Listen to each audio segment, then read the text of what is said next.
السلام علیکم۔ وعلیکم السلام۔ غامدی صاحب، میرا ایک دوست مجھ سے کچھ مشورہ لے رہا تھا، تو میں نے سوچا کہ پہلے آپ سے مشورہ لے کر اسے بتا دوں۔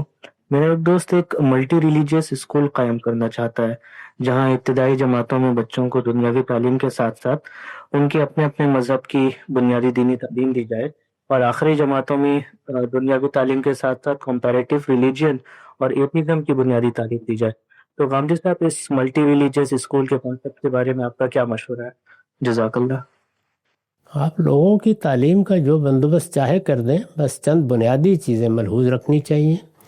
ایک یہ کہ بچوں کو ان کی عمر کے کسی ایسے مرحلے میں جب کہ وہ ابھی رائے قائم کرنے کے قابل نہیں ہوئے، انتشار میں نہیں ڈالنا چاہیے۔ جو طریقے ہمیشہ سے انسانی تجربے سے گزرے ہیں وہ یہ ہے کہ والدین یا قریبی اعزاء اقربا، بزرگ، ابتدائی اساتذہ جو کچھ خود سمجھتے ہیں وہاں سے شروع کر دیتے ہیں۔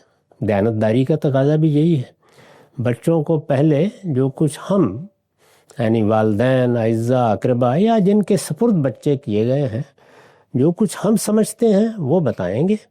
اس میں جب وہ راسخ ہو جائیں تو اس کے ساتھ جو ضروری زبانیں بچوں کو سیکھنی چاہیے ان کی تعلیم دیں گے۔ زبانیں کس لیے سیکھی اور سکھائی جاتی ہیں؟ اس لیے کہ انسان علم کا ابلاغ انہی سے کرتا ہے۔ وہ ہر قوم کے حالات کے لحاظ سے سیکھی جاتی ہیں۔ زبانیں سکھائیے ان کو، اس کے ساتھ ان کو ہنرمند بنانا چاہیے۔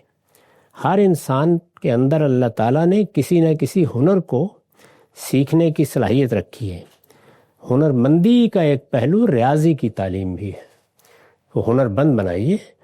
اس طرح کی تعلیم جب آپ ایک خاص سطح تک دے دیں تو اس کے بعد پھر کمپیریٹیو ریلیجنز کو دیکھنے کا موقع آتا ہے۔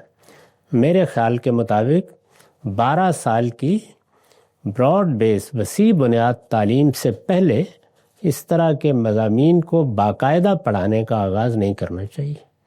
یعنی باقاعدہ تعلیم میں تو یہی طریقہ ہے۔ اب رہ گئے انفرادی معاملات، تو انفرادی معاملات فرد کے لحاظ سے ہوتے ہیں۔ بعض بچے بڑے غیر معمولی طور پر ذہین آپ کو مل جائیں گے، وہ پہلے بھی کوئی چیز سیکھ لیتے ہیں۔ تو تعلیمی ادارہ عمومی معاملات کو پیش نظر رکھ کے قائم کیا جاتا ہے۔ اس کے بارے میں نے اپنی رائے آپ کی خدمت میں عرض کر دی۔